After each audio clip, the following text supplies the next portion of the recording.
I mean, there's so many aspects, right, to the information overload, if you will. Right. And in a general sense, like our central nervous system was not meant to handle this much information.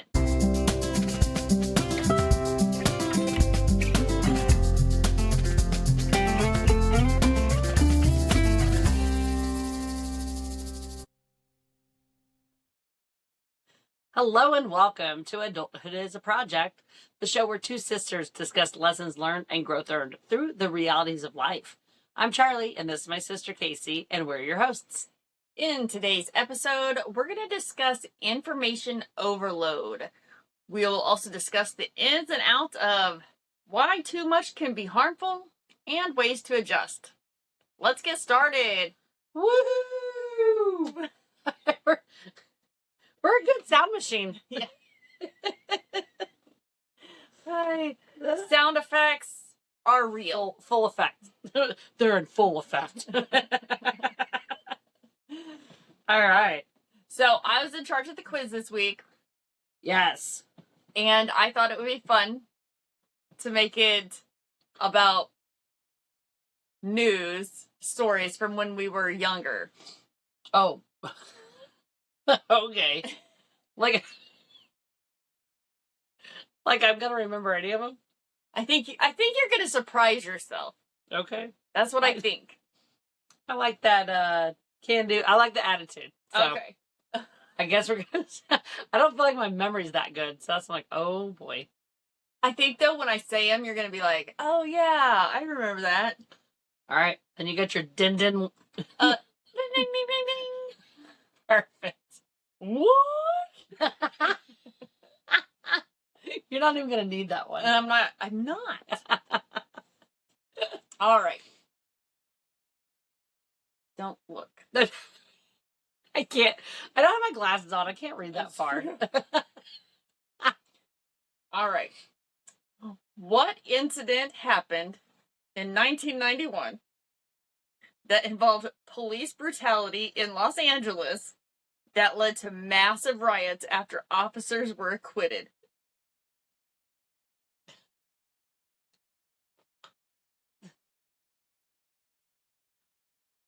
April 26, 1992. There was a riot on the streets. Tell me, where were you? Yeah. You were sitting home watching your TV. Oh my God. Rodney.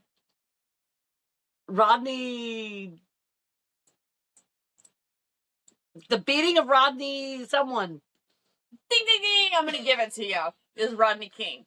Oh, I almost thought it was King, and I'm like, no, that's Martin Luther, Charlie. So, hey, but I knew the Sublime song that went with it. You did. That's all that really matters. It's like a bonus point. If I miss one, that's my bonus point. That I knew a song about it? Come on. I don't know. I could have kept going. We'll see. I'm glad you did it. The beating of Rodney King, that's what it was. Okay, yeah. Yes. Yeah, Rodney King beating. Okay. All right, can we all just get along? Can't we all just hit along? Oh. All right. In 1994, there was a scandal involving figure skaters and a baton attack. It dominated sports headlines. Name that scandal. Like, Carrie and Tanya Harding. And she beat the shit out of Carrie's legs. Her bodyguard did. Is it her bodyguard or she did with that? She did. Her figure skating. Okay, ding, ding, ding. I'm going to give that to you. It was Nancy Kerrigan. Oh, who did I say? You said Carrie. Okay. And Tanya Harding. You had Tanya Harding right. Nancy Kerrigan. Yeah. Do you remember who beat who? Tanya beat Nancy. That's right. What did I call her? Carrie. Carrie. You just called her Carrie. Oh. I'm going to count it. Kerrigan. All right. You're doing good. You're doing good. I'm like, oh, I do remember that. Mm-hmm. Okay. All right. What 1997 death of a British royal in a Paris car crash sparked global mourning and intense media scrutiny of the paparazzi. Princess Di. Oh, yeah. Yes. Yes. Okay. I remember that. I know. I think that's the first time I heard of the royal family, honestly. Maybe. Like, kind of knew who they might be. Probably. Yeah. I'll be honest. I think that might have been when I first learned about them. Maybe. No. 97? I would have known about them before then. I don't know. 97. We didn't talk about it. Only because I can kind of remember having a little crushy McCrush on William. Not a big one, but a little one. And I thought in my mind I might be able to become a princess someday. Kate, because William Kate messed that up for you. I know, but you know what? She is so. I'm okay with it. I like her. She seems pretty cool. Well, I mean, yeah. From what I know of her on social media. I feel like she, her style, like, I love her style and everything. Yeah. I like her. She's fine. Right. But I really was like, oh my gosh, I could actually become a princess. Because, I mean, I'm just saying, William and I were pretty close in age. Yeah. And he was on the TV. He was on the TV. For that particular situation. And I definitely thought I was princess material. It didn't work out. But it's okay. It's okay. I like Kate. It's cool. All right. In 1996, which child beauty queen's mysterious death became one of the most sensationalized, unsolved cases in American media? John Benet Ramsey. That's right. Ding, ding, ding, ding, ding, ding. That one was a weird one. I, kind of remember it, but not really. Yeah. And I keep wanting to watch I feel like there was a Netflix special on it. And I haven't gotten around to watching that one, but I wanted to. Yeah. So I was like, oh, I kind of remember that when I was younger. Yeah. And I haven't watched the Netflix thing on it. The whole thing was a little weird. Okay. Yeah. Last one. You're on a freaking roll. I am on a roll. I really did not think I was going to get a single one of these. I know. And now you're feeling confident, I am right? feeling confident. Okay, don't worry. You got this last one. Okay, good. What 90s murder trial captivated the nation with courtroom drama and the phrase, if it doesn't fit, you must acquit? OJ! Yeah, that's right. Oh, wow. Okay, yeah. Yeah. Those are good. I truly did not think I was going to remember anything from that time. I know. But as soon as it starts coming up, you're like, oh, yeah, I remember that. Yeah. My kids have asked me before, what was your first news? I say kids. It's Sonny Boy. Flower Child's like, I don't give a shit. He always asks me, what was the first news story that you really remember? And I've told him, I said, I honestly don't remember in what order the news stories came out. Like, I definitely remember the O.J. Simpson trial. I definitely remember Rodney King. Things like that. Yeah. And Grandma assures him that I remember the Challenger. I don't. The Challenger. I was pretty little. I was going to say that's my first one I do remember. I remember... You were in school. I don't feel like I was, though. Like, I felt like I was at that house, that little boys' ranch that we were in. We lived at Boys Ranch. Yeah. And I feel like I was in, that living room area seeing it. I don't think I understood the magnitude of it. Yeah. I mean, that would have been 4, 5. Yeah, I feel like I was only maybe 3 or 4. Yeah. So I don't remember seeing that one on TV. I do actually kind of remember it. I'm like, that's wild. Yeah. So. That's funny. You remember Rodney King, though. I know. Yeah. When you say it, I remember it a little bit. I don't know why I knew about it other than maybe that Sublime song. I don't remember the news. I don't remember seeing it on the news, but I also don't remember watching a lot of news. Oh. I don't remember watching the news a lot when we were younger.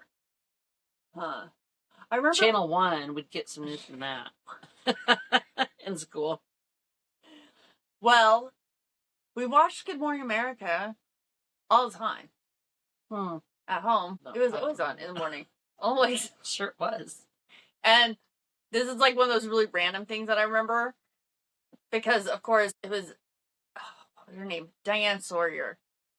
Oh, okay. Dad had the hots for her so bad. I don't remember that at all. I do. Because he was always talking to me about how hot she was. I'm like, I just remember No. Lori Morgan for him. And so I was always like a little weirded out if she was on Good Morning America and Dad was watching it. Because I'm like, ew, stop looking at her dad. Yeah. Ew, gross. Yeah.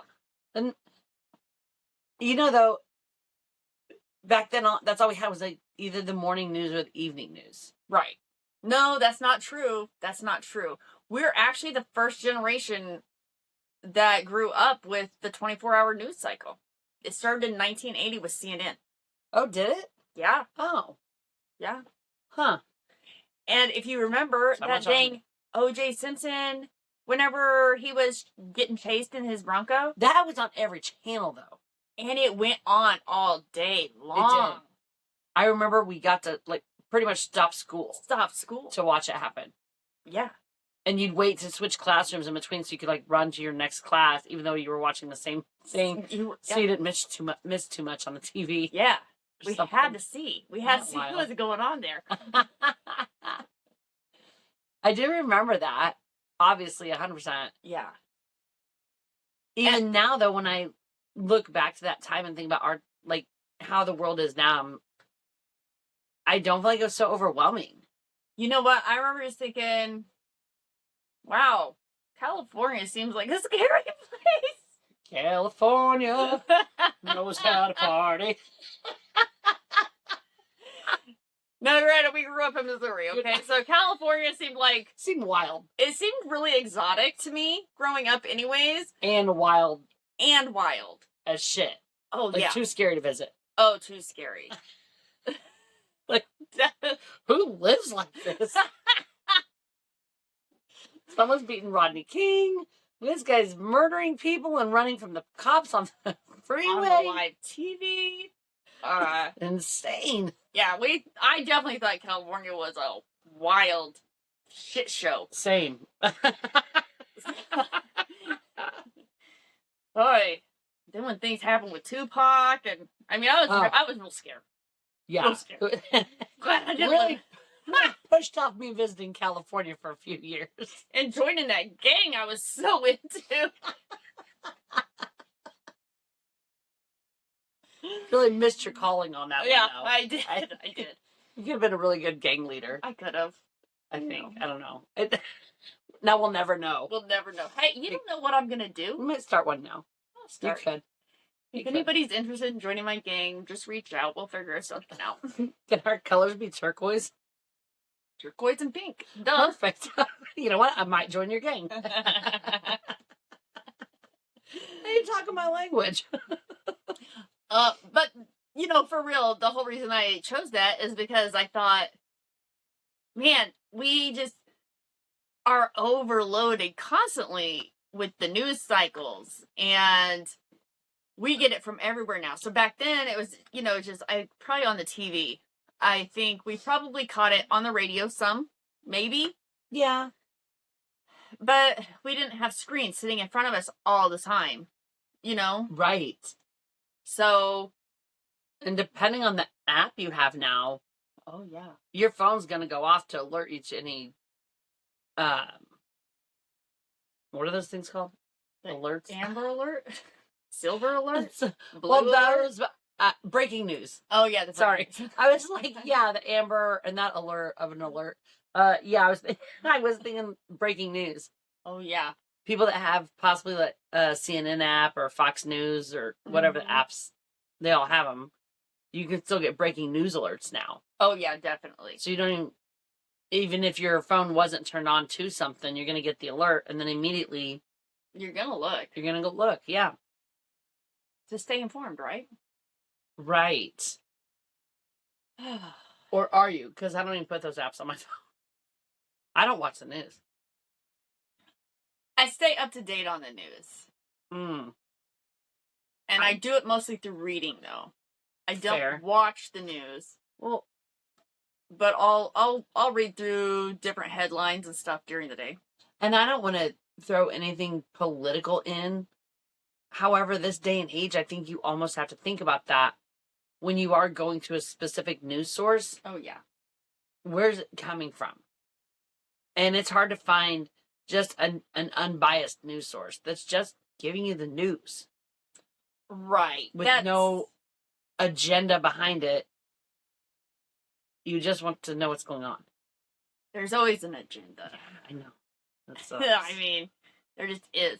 But, it's interesting and, kind of getting through just talking about this subject and how we are so overloaded. But I was reading how back even in like the 1920s, I think, was when those first newspapers started coming out, like the National Enquirer type newspapers. Oh. Yeah. And so I do remember reading a lot of National Enquirer. Dude, Mom loved those. Yes, she did. Yes, she did. Yeah, we read those a lot. Yes. Made California seem even scarier. People were going through people's trash cans outside. Yeah, they were. Like, oh my God, people go through the trash too? What the hell's going on out there? What is happening in California? Woo. Yeah, especially with the National Enquirer. Yeah. But you said they came around in the 20s? Yeah. Dang. Yeah. I would not have realized that. I know. And then, the TVs started coming in. I think probably by the 70s, most people had a TV. I don't really know. I wouldn't know. But I would say 60s or 70s. I would say most households had a TV. Prevalent. Yeah. Okay. And, well, you've heard about that. Oh my gosh, I'm not going to remember the name of it. So even back in the day, when all they had was the radio, and they would sit around and listen to radio stories, right? Yeah. There was the guy who came on and just told a story about aliens invading, and everybody believed it. Like, they really legit went into a panic. Do you know what I'm talking about? No. Oh. Dang it, now I can't remember the name of it. But yeah, so he came on just to tell like a funny story about aliens were invading in New York. And people really believed it and were in a panic. Well, I mean, back then you would have, if you were just listening to the news on the radio. Right. You had no video to prove anything. Mm-mm. And you had no even possible at the time, I'm guessing you couldn't turn your TV on and verify the same information. So it's just what you got from that radio. And if you didn't know that he was making a joke story or something. Right. Yeah. You just could, I mean, like, holy shit. First it's in California, now it's in New York. I don't know what's happening. I gotta stay in Missouri. Never leave the Midwest. The lesson learned and growth earned on this. I can't remember exactly what it was. I do believe, as I was scrolling through the Facebook the other day, I saw a post and I was like, what? That can't be real. What? And it was something about Banana Ball is set to join MLB next year. And my first thought was, that's crazy. Like, they've always said they wouldn't do that. Crazier things have happened. What do I know? And I look a little further in the post. I'm like, this isn't real. Sure shit. Maybe a day or two later, I come across one of my reels and it's saying you need to watch out for the fake news. I was like, oh my gosh, they're making everything so AI now. Everything. That, as I say back in the day when I'm making fun of these people believing this alien story on the radio, I almost got sucked into believing a story on the Facebook simply because there was a picture that went with it. Yeah, and you have a bazillion ways to go double check those But- facts. I mean, I did. I did go double check it because I'm like, that seems odd. And then I saw something about Kenny Chesney that I was like, that's not true either. That's AI. I can tell. And now I'm trying to look at the pictures better before I even look at the wording to be, this is weird. Oh, there was one I saw about, I think, Lainey Wilson being pregnant with twins. Oh, God. I saw, what? And that's when I started realizing, oh, they're making a lot of fake news with AI now. Lots. Which would kind of be similar to what you're saying. So that's wild to me. Yeah. Well, Can't even trust the Facebook now. You can't trust the Facebook. What is this world coming to? It's like we're all living in California now. Yeah. For real. But yeah, I think, the problem is though, like as much as you want to, so sometimes for me, like I just want to blame the media and be so annoyed that they would put this stuff out and this and that. But then I think we as society have not only allowed it, but have encouraged it. Because what happens? You see the fake news and you click on it. And now the algorithm picks up that you're super into believing banana balls, MLB. So they're going to keep giving you more stupid stuff. Yes. And, I haven't clicked on any of them Oh, officially. yeah, I would never click on any I want of to that point shit. that out. I didn't click on any. I just was looking on that seems weird. Yeah. That's all. But I'm just... But yes. People Okay, not everybody is going to not click on it. Right. Oh, it had like 5,000 likes, I think. Oh, Lord. Mm-hmm. Yeah. So people are doing that, and then, so then the next news has to actually have something that's going to get that much engagement, and it's just a constant competition. Yeah. To keep your audience engaged and keep your audience on their phone, needing yes. more information, more and more yes. and more. Yeah, it's kind of crazy. I mean, there's so many aspects, right, to the information overload, if you will. Right. And in a general sense, and I'm not going to quote it the same way because it was just a little blurb from Dr. Northrup the other day about, like, we were not ever meant to handle this. Oh, right. Like, our central nervous system was not meant to handle this much information. Yeah. Well, because think about it. I mean, our ancestors say, if I lived in Texas, I would not have known anything about a snowstorm happening in South Dakota. I wouldn't have known anything about it. Right. I'm staying in my own area. I know what's happening in my area, to my family, to my local community. Right. And that's all the information I have, and that's about all the information I need and I can process. So then in 2 weeks, when I finally get a letter from my cousin that lives in South Dakota that's talking about a snowstorm, I'd be like, well, that was 2 weeks ago. I guess everything's fine, because I never got a call saying he died in it or something. Right. So you're like, oh, well, that must suck. I don't know. But at that point, it's already 2 weeks later that you're hearing about it. It's already happened. You're already aware of the fact that everything's fine when you get the letter. And as you're saying that example, that's absolutely a good one. And then I think, too, on a bigger global scale of, I'm trying to think of, like, children starving in Africa. Oh, yeah. Yes, we've all heard it most of our lives for why we need to eat our dinner. However, years ago, you would not have known about that. Right. And I don't really just mean that. I think of... You probably wouldn't even necessarily know where Africa was. No, probably not then. I think of, even during COVID, of knowing how much was going on in Japan. And there's a part of me going, that is absolutely wild. I don't know how people are dealing with that. You know, the way they were getting policed in their houses. Oh, yeah. And I was like, that is insane. I already had enough stuff in my just local community, let alone our United States. Mm-hmm. And then I'm getting that added into my knowledge of stuff. Right. And there's a little side of me being like, how do I react to all this? Like, it just adds it didn't really for me in particular in that situation, because I've already worked, like, I already think so differently. But I could see why a lot of people in that situation were getting extreme anxiety.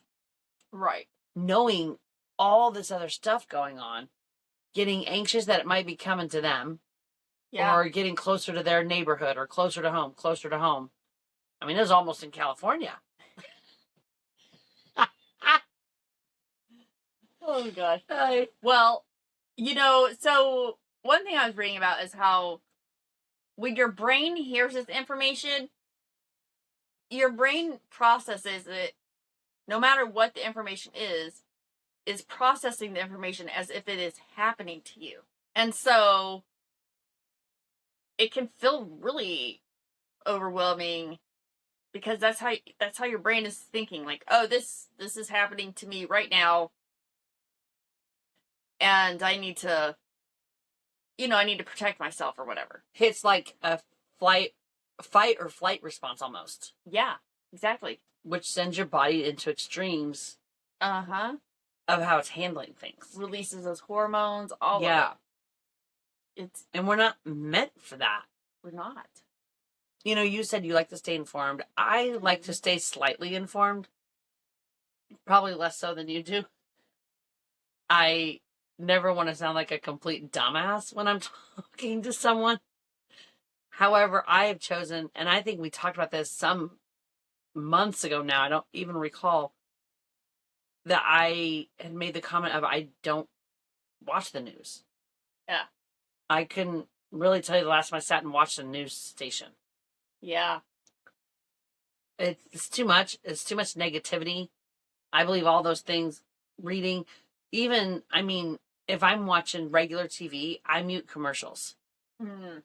Because it's a lot of negative information coming from a commercial that It is. My body and my mind don't want to hear it. So I just don't even have them on. Yeah.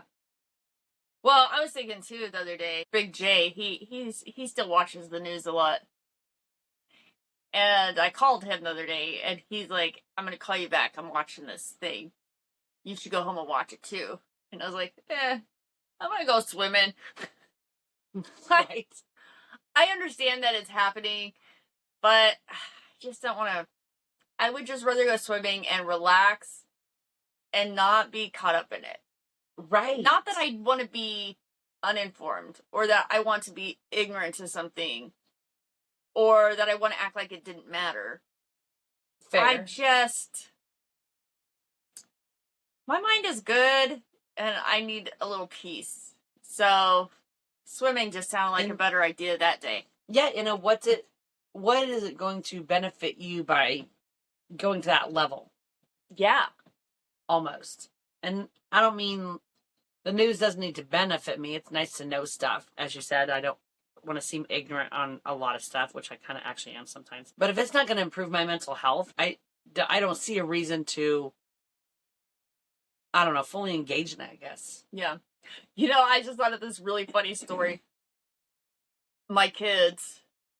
So, of course, 9/11. For years. Oh, that's really funny.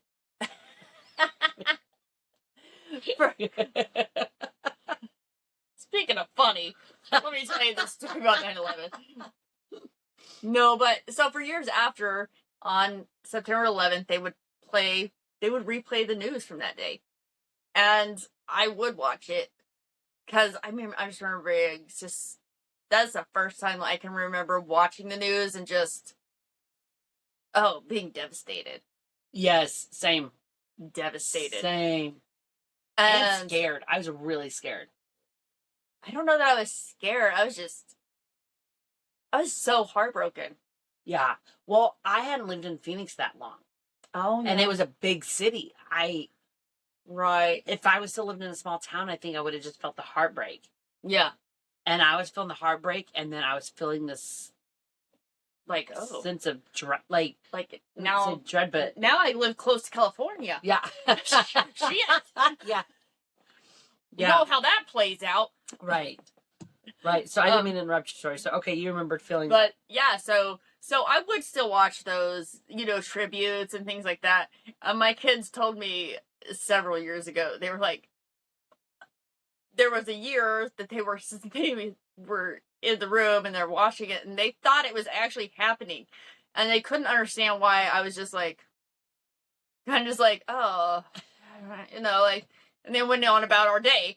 And I was like, oh my God, why didn't you guys just ask me? And they were like, I don't know. Like, Sonny Boy was like, no, I was really like, it kind of really upset me. And I couldn't figure out why you weren't talking to us about it. Like, I mean, I did talk to them about it. Like, He you guys was see distraught this? all day. I know, the poor kid. Thought it was really happening in live action. And I'm like, oh man, that happened years ago. Yeah, not to be blasé about it, but at that point, that's something else that, as you just said, now I'm thinking about the fact that we almost become desensitized to these things. We do. Yeah. Because there's so much of it shoved in our faces. Oh, I know. Constantly. All the time. And it does at times make me feel like I'm not caring of a situation. When the truth is, I do kind of care. Or I might care a lot. Right. I've just removed myself from it so far. Yes. Due to the fact that it is so much. It is. Overload of it. It's an overload. And so, I mean, I do like what you're saying where I don't watch the news. Yeah. I don't even have the news apps on my phone. No. Well, and I think some of that comes from almost doing a digital detox. Yeah. And I can't say I've done a full one by any means. However, I don't know that the news was my first go at that. I was watching a lot of the show Patriot Act on Netflix. Okay. With Hassan Minaj. Great stuff. But probably after like 3 or 4 episodes, I was like starting to stress stuff. Oh. And you guys, it's been so long since I watched it. These weren't the real topics, but it would be like, saving the sea turtles because now we can't be using plastic straws, and then we can't be mining for diamonds because now we're having all these problems with the blood diamonds. The blood diamonds, and then we can't. And I just started getting this overwhelmment of all these things I wanted to help fix, and I couldn't. Oh, that makes sense. So again, I don't even know that that's the one thing that led me to it, but that's what led me to backing off of. I don't need to know all this. Yeah. Because I can't fix it all. Obviously. Right. I think a lot of it for me was just, I tried to be careful what my kids were exposed to too much of. Oh, fair. I mean, obviously I let them watch the 9/11 attacks. And didn't even talk to them about Didn't talk to them about it at all. Who needs... they're fine. You're fine. But, no, as they were getting older... I just remember I was already in school and taking classes and learning a lot about how much the digital world was having an effect on our younger kids' mental health. Oh, I bet. Yeah. Oh, because they're all growing up in a way that we didn't. Right. With so much stuff, like you said, right at their fingertips. Yeah. Yes. And so... now, the flower child liked to make it as difficult as possible to keep her off any social media.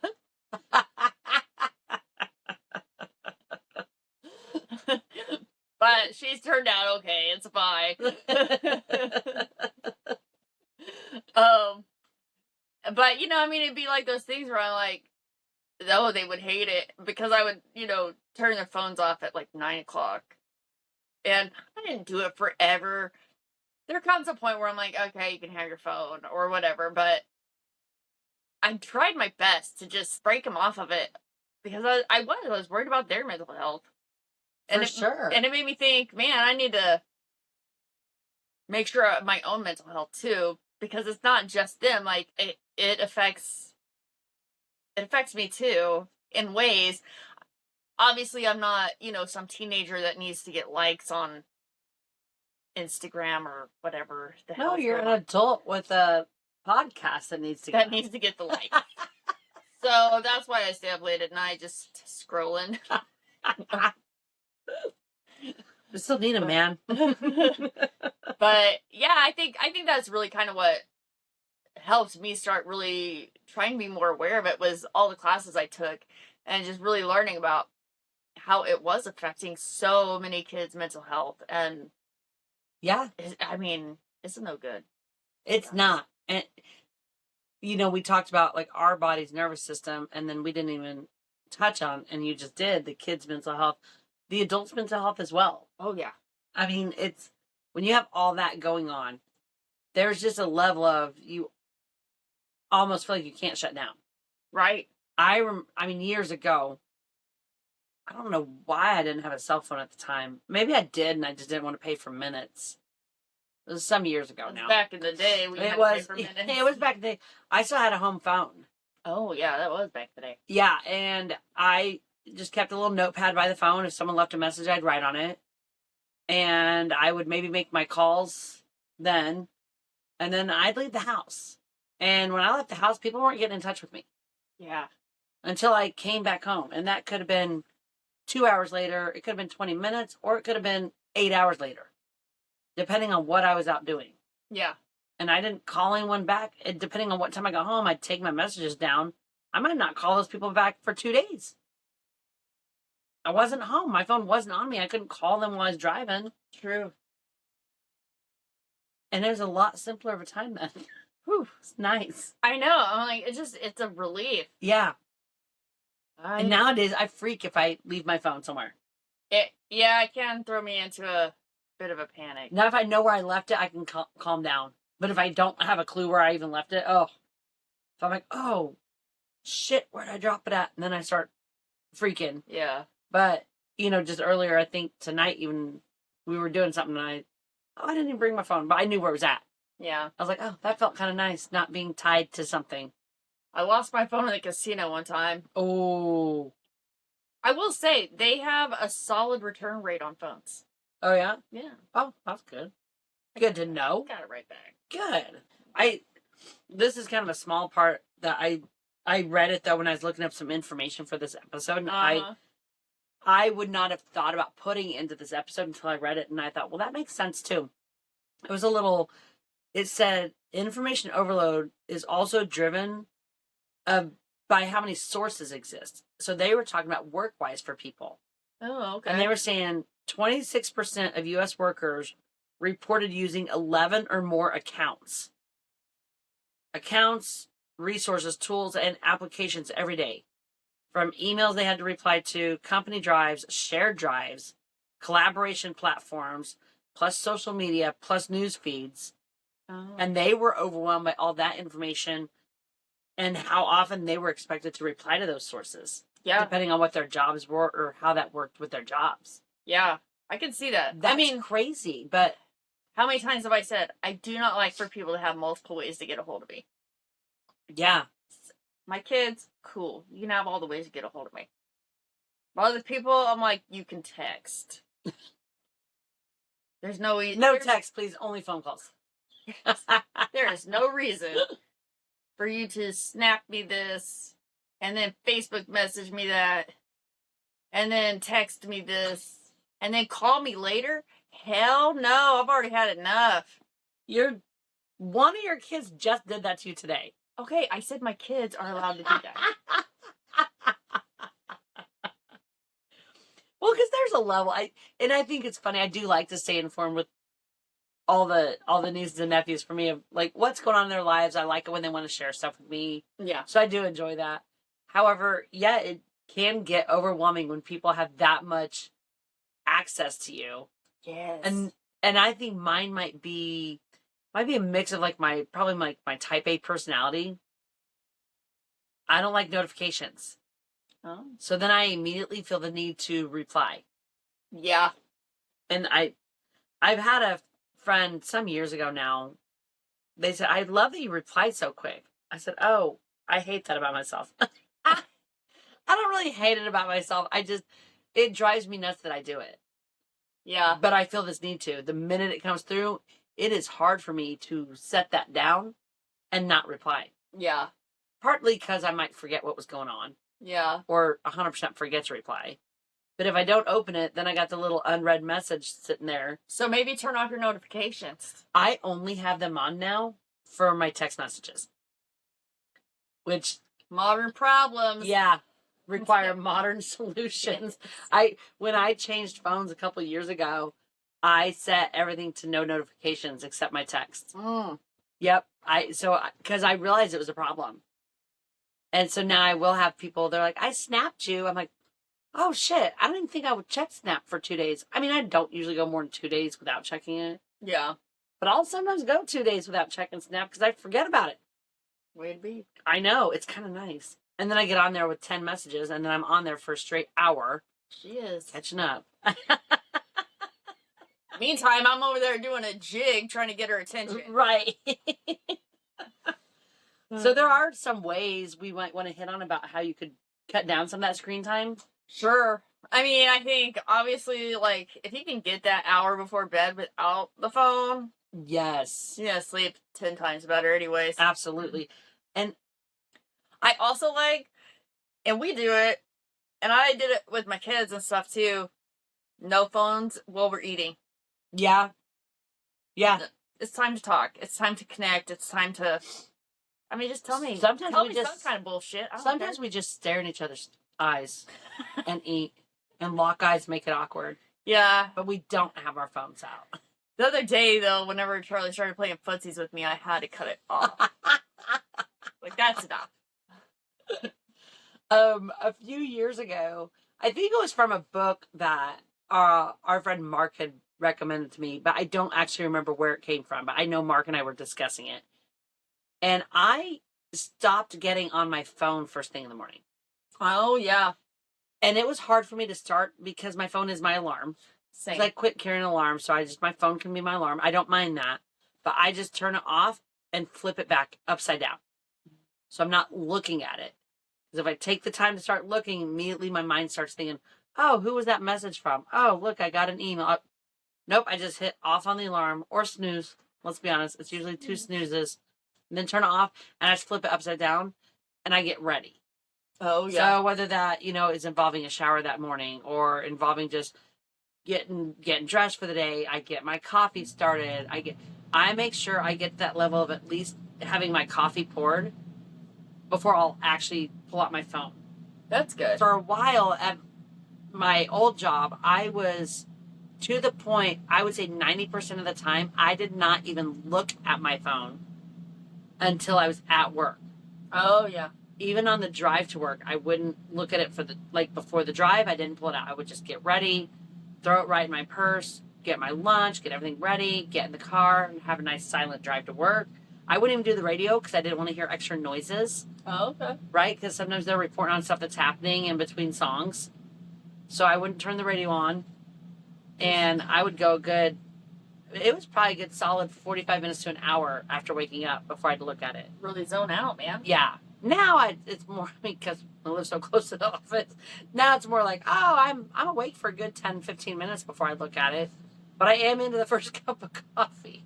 I still make it a habit to not look right when I wake up. Yeah. That's a good, I am bad. That is my first thing that I do in the morning. I sit there and figure out what's been going on while I was sleeping. You do? I do. Oh. Yeah. I think it starts my day too overwhelmed with shit. Oh. I mean, not really. I have 2 text messages I wake up to every day. Yeah. You know what? I don't know. Part of it is like that mom in me that's like, trying to make sure the kids are okay. Creeper.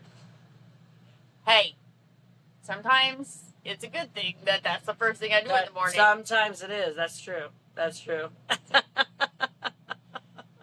Oh, but yeah, I just I'm definitely more I'll like I said, dinners, food, whatever. Yeah. The phone's down. We're not doing that. And like I said, sometimes it's just if I already know there's certain news going on or there's a lot of stuff, I am quick to just unplug myself and go swim for 30 minutes. Yeah, leave the phone at home for Yeah. the whole 30 minutes you're swimming or Yeah. something. Yeah. Yeah, to stay out of it. So I just need a little break. Yeah, and I haven't done it in ages. I used to, in a previous relationship, we would try to make like Sundays a no phone day. Oh, okay. Kind of hard to do because eventually you'd be wanting to make plans with someone, so you'd end up having to pull your phone out and be like, "We'll see what they're doing if they want to meet us." Right. We weren't going to go knocking on doors. Why not? I mean, we could have. Well, and then 2 years ago when I did lose my phone, I was out of a phone for 7 whole days. I remember that. Yeah. It got fun for a hot minute because I would just started walking from my house one day, knocked on a friend's door. They weren't home, left them a Ring doorbell message, and then walked over to my other friend's house. I'm like, "Oh, you are home." And then at one point, like, that friend was knocking on my door. I'm like, "Who's knocking on my door? This is so weird." I'm like, "Oh, I don't have a phone for anyone to text me or call me on." It was kind of refreshing, though. Yeah. And it did take me back. I do think we're a bit to the point in this society nowadays, it's maybe hard to go a whole week without a phone. Maybe we should try challenge ourselves, like, see if we can go all day, one day next week without a phone. Okay. We could Okay. definitely do that. Could we? Well, it'd have to be on our day off because we have to use our phone. We have to use our phones to clock into work. We couldn't even do it on a work day officially Yeah. because we have to clock into work. We do have to clock in on our phones. Everything's on freaking phone. Everything's on a phone. Dang. But maybe we can make it a day where all we do is clock in or out from work Okay. and don't do anything else. Okay. All right. Challenge accepted. I will say more and more here in the boonies. It's a lot easier for me to just not worry about my phone. It's true. It seems odd to say that, but I don't even think twice about it some days. Yeah. So this might be easy. I think so. Okay. I would say our lesson learned and growth earned on this is give yourself permission to take a break when you're feeling overwhelmed by society. It's never too late to start a new routine to limit your screen time, even if it is just that hour before bed or an hour after you wake up. You might be surprised how much calmer you feel. In our next episode, we're going to explore one of our favorite topics, sex. Brown chicken, brown cow. You're going to get our hot take on it. Thanks for listening. Until next time, go out there and be your favorite self. And if you're enjoying what you hear, be sure to leave a review or like us or share this episode with a friend. Everything you do helps others find us. And make sure to like and subscribe on your favorite listening platform to catch all our future episodes.